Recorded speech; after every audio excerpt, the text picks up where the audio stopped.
2021 के बाद एक स्टेट बननी थी, एक नॉर्मल गवर्नमेंट बननी थी, वो उसमें अपने आप को वो non state actor which is Afghan Taliban has not been able to convert itself. और वहाँ पे उन्होंने तरह तरह के नॉन स्टेट एक्टर्स हैं वो पाले हुए हैं और उनको पैटर्नाइज कर रहे हैं। हमारा भी मसला अफगान तालिबान रिजीम के साथ, हमने अगर आपका ट्रेड बंद किया तो इसलिए नहीं बंद किया कि हमें कोई प्रॉब्लम है ट्रेड का, हमें प्रॉब्लम ये कि हम कहते हैं कि our security becomes paramount, our lives are more important. हमें आपने ये जो टेररिज्म है इसको आप पैटर्नाइज करना बंद करें। इट इज़ नॉट एक्सेप्टेबल कि आप वहाँ पे मराकज़ हैं, वहाँ पे लीडरशिप मौजूद है, वहाँ पे उनकी फंडिंग हो रही है, वहाँ पे उनको असला मिल रहा है। हमने उनके सामने तमाम तरह के सबूत रखे और वो जो सबूत हैं उनको वो डिनाई नहीं कर सकते। अफगान रजीम सिर्फ पाकिस्तान नहीं पूरी दुनिया के लिए खतरा बन चुकी। तर्जमान पाक फौज लेफ्टिनेंट जनरल अहमद शरीफ चौधरी का दो टोक पैगाम। कहा अफगानिस्तान में 2021 के बाद रियासत और हुकूमत का कयाम होना था जो मुमकिन ना हो सका। तालिबान रजीम ने इस वक्त नॉन स्टेट एक्टर्स पार रखे हैं।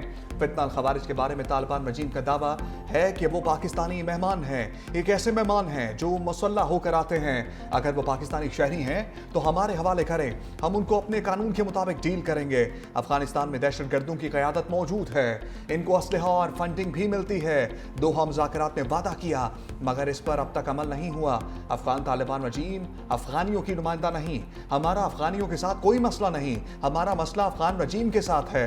पाक अफगान तिजारत अवाम के तहफ़्फ़ुज़ से जुड़ी है। खून-रेज़ी और तिजारत इकट्ठे नहीं चल सकते। ऑर्डर है, अगर वहाँ से आती है कोई तश्कील आती है या वहाँ से कोई आपकी इलीगल ट्रेड हो रहा है, स्मगलिंग हो रही है, उसके बाद पीछे जो पूरा हिंटरलैंड है वो क्या फौज की जिम्मेदारी? Where is the administration over this? 4.5 lakh 4 lakh अगर आपकी नॉन कस्टम पेड गाड़ी सूबे में फिर रही है तो इसको क्यों नहीं रोकते? इसको किसने रोकना है? अंदर फिर रही है, why they are not stopping it? Why they are not checking it? Whose responsibility is this? Because their non-custom paid vehicle is part of this political terror crime nexus, is being used in the vehicle-borne IDs and by these terrorists. पाक अफगान सरहदी इलाकों में मजबूत political terror crime गठजोड़ है। तर्जुमान पाक फौज अहमद शरीफ चौधरी कहते हैं कि बॉर्डर के अतराफ मुनक़सिम गाँव हैं। आमदरफ्त को कंट्रोल करना चैलेंज है। सरहद पार से स्मगलिंग और तिजारत कौन रोकेगा? इसे अंदरून मुल्क रोकना किसका काम है? बॉर्डर एरिया में नॉन कस्टम पेड गाड़ियों को कौन रोकेगा? नॉन कस्टम पेड गाड़ियां खुदकुश हमलों में इस्तेमाल होती हैं। भारत की गीदड़ भभकियों पर भी लफ्ज़ी स्ट्राइक। कहा हिंदुस्तान में खुद फरेबी की सोच रखने वाली क़यादत की इशारादारी है। इंडियन आर्मी चीफ का ये बयान कि हमने ऑपरेशन सिंदूर के दौरान एक ट्रेलर दिखाया खुद फरेबी की हामिल सोच का आगाज़ है। जिस ट्रेलर में 7 जहाज गिर जाएं, 26 मकामात पर हमला हो जाए, S-400 की बैटरियां तबाह हो जाएं, तो ऐसे ट्रेलर पर मबनी फिल्म उनके लिए हॉरर फिल्म बन जाएगी। भारतीय आर्मी चीफ को शायद जॉनी फिल्म देखने का शौक है।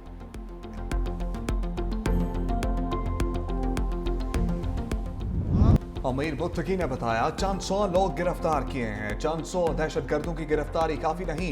नायब वज़ीर आज़म इसाक डार का सख्त पैगाम। कहा काबुल ने इंसदाद दहशतगर्दी का वादा पूरा नहीं किया। अफगान सरजमीन पाकिस्तान पर हमलों में इस्तेमाल ना हो।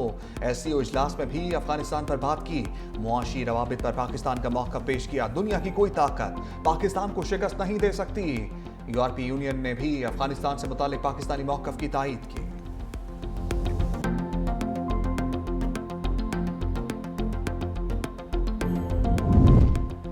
अफगान तालिबान रजीम को बड़ा झटका। अफगानियों के लिए अमेरिका के दरवाजे बंद। वाशिंगटन ने अफगान पासपोर्ट रखने वाले तमाम अफराद को वीज़ों का इजरा बंद कर दिया। अमेरिकी वज़ीर ख़ारिजा कहते हैं कि सबसे बड़ी तरजीह अपनी कौम और शहरियों का तहफ़्फ़ुज़ है। अमेरिकी शहरियत और इमिग्रेशन सर्विसेज ने भी तमाम पनाहगज़ीन दरख्वास्तों पर फैसला रोक दिया। जाँच पड़ताल और स्क्रीनिंग यकीनी बनाने तक फैसले मुअत्तल किए गए।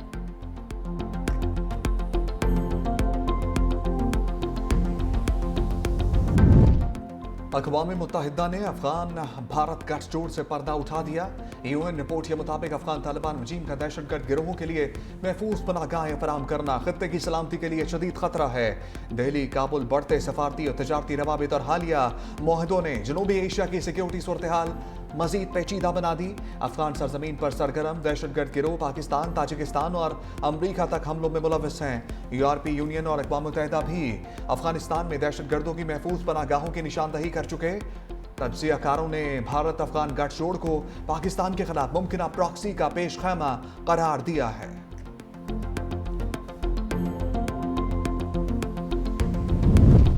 सिक्योरिटी चैलेंजेस से निपटने के लिए बाखबर क़यादत, कौमी यकजहती और मरबूत पॉलिसी साजी ज़रूरी है। सदर मुमलिकत का अज़्म, आसिफ जरदारी का नेशनल डिफेंस यूनिवर्सिटी इस्लामाबाद का दौरा, नेशनल सिक्योरिटी वर्कशॉप के 27वें एडिशन के शुरका से खिताब। ISPR के मुताबिक सदर पाकिस्तान ने वर्कशॉप कामयाबी से मुकम्मल करने पर शुरका को मुबारकबाद दी। कौमी सलामती के शऊर को मजबूत बनाने के लिए शुरका की काविशों को सराहा गया। सदर मुमलिकत ने इख्तितामी तकरीब में ग्रेजुएट शुरका को असनाद तकसीम की। खातून अव्वल आसिफा भुट्टो जरदारी भी सदर मुमलिकत के हमरा थी।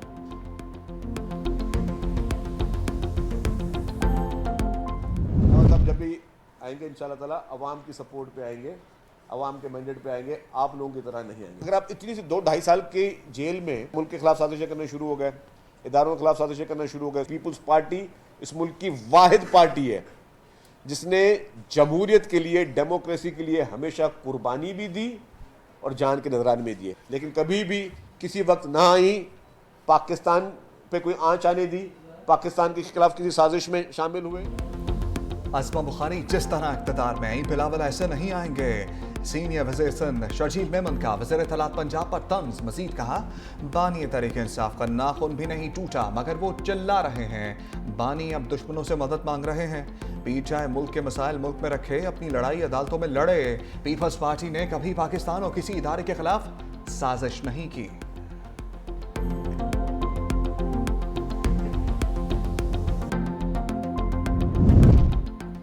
खैबर पख्तूनख्वा में नई जंग की बुनियाद रखी जा रही है। PTI रहनुमा असद कैसर कहते हैं कि KP ने अफगान जंग के बहुत नुकसान उठाए। हम अभी तक अफगान जंग का खमियाजा भुगत रहे हैं। सूबा हमेशा से दहशतगर्दी का शिकार रहा। अफगान जंग से यहाँ क्लाशनकोव कल्चर परवान चढ़ा। हम जंगों से तंग आ चुके। सिफारतकारी का मौका दिया जाए। मजीद जंगों के मुतहामिल नहीं हो सकते।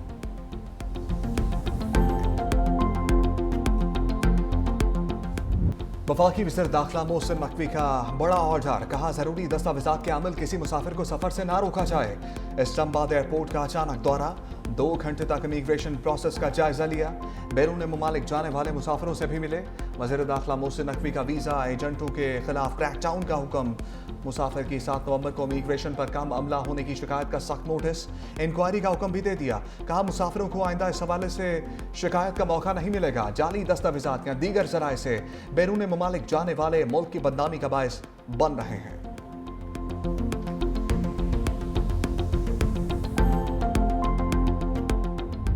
World gold bantam weight title Pakistan की मोहम्मद वसीम के नाम। थाईलैंड के जकरावत मजंगो को हराया। मोहम्मद वसीम ने थाई बॉक्सर को हराकर एजाज का दिफा किया। कामयाबी पाक फौज के शोहदा के नाम कर दी।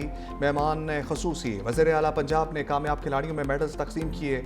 मरियम नवाज की शानदार कामयाबी पर मोहम्मद वसीम को मुबारकबाद बोली। हार जीत खेल का हिस्सा है। Field marshal core commander Lahore की बेहद मशहूर हूँ।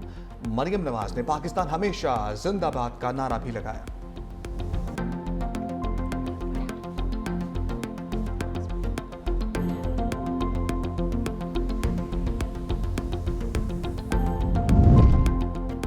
IMF ने मोदी के मुआशी तरक्की के दावे शूट डाउन कर दिए। IMF रिपोर्ट में नाअहल बीजेपी सरकार का कच्चा छट्टा खुल गया।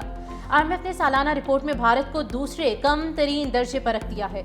आलमी मालियाती फंड ने भारत का ग्रेड C कर दिया। IMF ने भारत के मुआशी डेटा को इंतहाई पुराना और नाकिस करार दे दिया।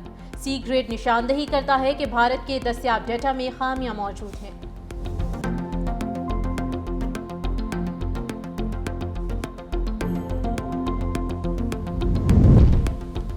बानी PTI का वो अनोखा लाडला है क्या?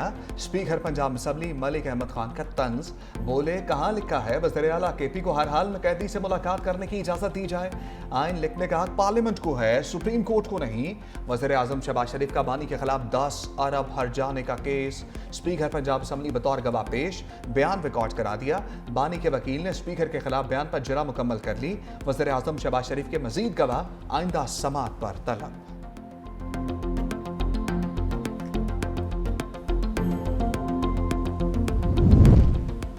तशद्दुद, गैर इंसानी और तौहीन आमेज सलूक और ज़ाती वक़ार की पामाली किसी सूरत जायज़ नहीं। सुप्रीम कोर्ट ने पुलिस की हिरासत में मौजूद मुल्ज़िमान पर तशद्दुद और मावराए अदालत कत्ल के वाक़यात के खिलाफ फैसला जारी कर दिया। जस्टिस जमाल खान मंदखिल ने पुलिस की हिरासत में मौजूद मुल्ज़िमान पर तशद्दुद और मावराए अदालत कत्ल के खिलाफ 7 सफ़ात पर मुश्तमिल फैसला तहरीर किया। ज़ेर हिरासत मुल्ज़िमान पर तशद्दुद, मावराए अदालत कत्ल रोकने के लिए पुलिस की मौसर निगरानी नागुज़ीर है। आइन जिम्मेदारी आयद करता है कि रियासत हर शहरी के हक ज़िंदगी का तहफ़्फ़ुज़ करे, हिरासती तशद्दुद और कत्ल को रोके। गैर कानूनी हिरासत और तशद्दुद किसी भी सूरत में पसंदीदा हैं और ना ही काबिल जवाज़। 3 तलाक समेत कोई तलाक 90 रोज की मुद्दत पूरी होने तक मौसर नहीं हो सकती। चीफ जस्टिस याह्या अफरीदी की सरबराही में 3 रुकनी बेंच का तफसीली फैसला जारी। मुस्लिम फैमिली लॉज ऑर्डिनेंस 1961 की दफा 7 के तहत 90 रोज मुद्दत लाजमी है। अगर खावंद ने बीवी को तलाक का हक बिला शर्त तफवीज किया हो तो बीवी को तलाक वापस लेने का हक भी मुकम्मल तौर पर हासिल है। अदालत ने सिंध हाईकोर्ट का 7 अक्टूबर 2024 का फैसला बरकरार रखा। फरीकैन ने 2016 में शादी की और निकाहनामे की शेक 18 के तहत खावंद ने बीवी को बिला शर्त हक के तलाक तफवीज किया था। बीवी ने 3 जुलाई 2023 को नोटिस जारी किया, लेकिन 90 दिन की मुद्दत पूरी होने से पहले 10 अगस्त 2023 को वापस ले लिया। FBI हदफ हासिल करने की दौड़ में बहुत पीछे। नवंबर में टैक्स वसूली हदफ हासिल करने में नाकाम। 1034 अरब के मुकाबले टैक्स वसूली 878 अरब रुपए रही। शॉर्टफॉल 156 अरब रुपए रहा।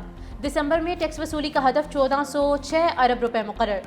पहले 5 माह में मजमूई तौर पर 413 अरब रुपए शॉर्टफॉल का सामना रहा।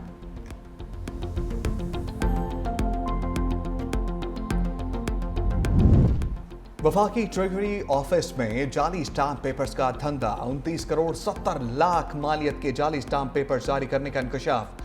मुलविस 71 मुलाजमीन के खिलाफ मुकदमा दर्ज, 20 को गिरफ्तार कर लिया गया। FIA ने गुज़श्ता 10 साल का रिकॉर्ड हासिल करके मिली भगत, जालसाजी, कौमी खजाने को होने वाले नुकसान की तहकीकात शुरू कर दी हैं। ADCR इम्तियाज जंजुआ और सुपरिटेंडेंट मोहम्मद अरशद समेत दीगर अफसरान के किरदार का तयन भी होगा।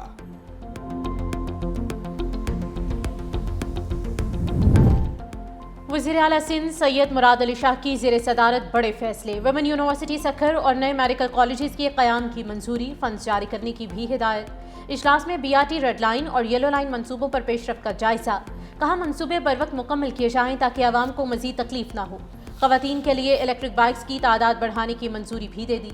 बोले कोरंगी कॉजवे ब्रिज, अंडरपासिस और लियारी ट्रांसफॉर्मेशन मंसूबे तकमील के करीब हैं। 970 किलोमीटर सड़कों की बहाली का काम जारी है। सैलाब मुतासरीन के घरों की तामीर के लिए 14 लाख अदायगियाँ की गई हैं, जबकि 10 लाख प्लिंथ भी मुकम्मल हो चुके।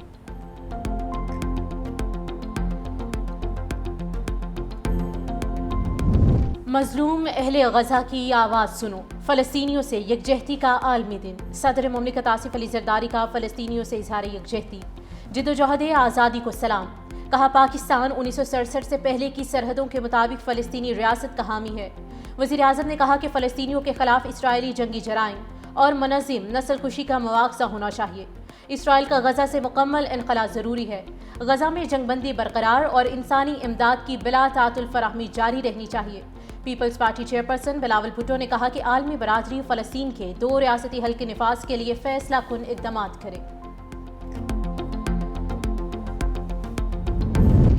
सेहूनी फौज ने जंगबंदी माहदे को फिर तार तार कर दिया। जनूबी गजा में ड्रोन हमला, 2 बच्चे शहीद हो गए। इजरायली फौज के खान यूनुस और जबालिया पर भी फिजाई हमले, मुतअद्दिद अफराद जख्मी हुए।